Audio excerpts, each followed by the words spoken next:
Hi everyone, welcome to Elementary Math with Mr. Scott, and today we're continuing on in place value. One of the skills that they expect you to know is how to compare numbers. And so we're going to jump into that today. I'm going to just show you a few little tricks here when comparing numbers. So one of the things that I like to teach my students when comparing numbers is the easiest way to really not make silly, dumb errors is to take this number and put one of them above the other number. Now, it doesn't take long to do that if you're just writing, if you're just taking your pencil, and a lot of times you can just scribble in there. And then you start to look at that number. And again, we're always going from largest to smallest, as long as they're the same number of digits, right? So the rule for us is basically this. We go from largest to smallest. Okay. Ooh, I forgot my T. And that is really basically what we're trying to do here as a rules is we're looking at the largest place and then we continue to move down. Now, as long as they have this same number of digits, we can do that.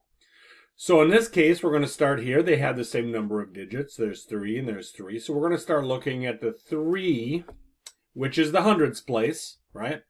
And we see that we have 2 3s. So does that really help me? No, they're the same. So that really hasn't helped me at all. Then I move on to my next number to the right, which is the tens place. And I have a 7 and a 7. Does that help me? No, that really doesn't either because they're both the same. So then I get down here to the ones place. And I do notice there's a difference. One of them is an 8 and one of them is the 5. Well, the 8 is the larger one.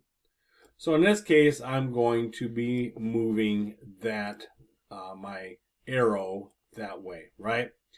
And again, it's greater than and less than. So let's just quickly review that as well, because that is one of those things that really kind of gets us into trouble as students, is we don't know what these symbols mean, okay?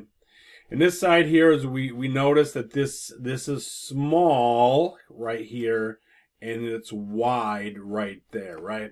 So in this case, we know that we start with it's less than what the next part is, right? So this one's going to be less than. And this one over here, again, we're going from left to right. The same thing as we're doing as we're going with our digits. We're going from left to right, from largest to smallest. And this one would be greater than.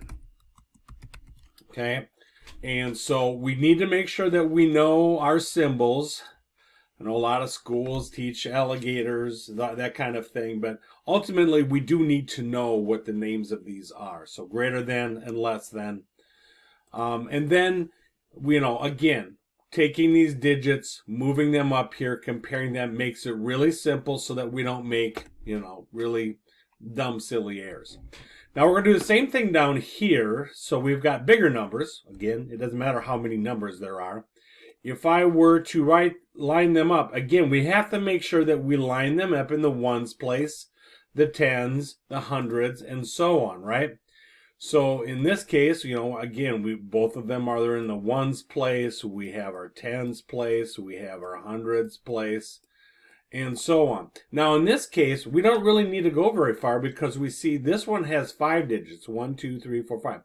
This one goes out to the 10,000s, right? And again, let me go ahead and finish this out. TH is thousands, and then I usually do TT, 10,000. And that helps us to see this one's in the 10,000s place and this one's only in the thousands place. So if that's the case, then I know exactly which one's going to be bigger. And it's going to be this one, okay? And again, so this one is bigger, so greater than this one. So that's why I'm using the greater than symbol.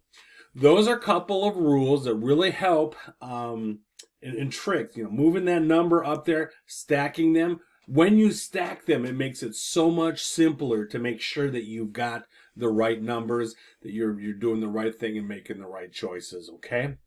Well, I hope that's helpful for you, and we hope to see you next time.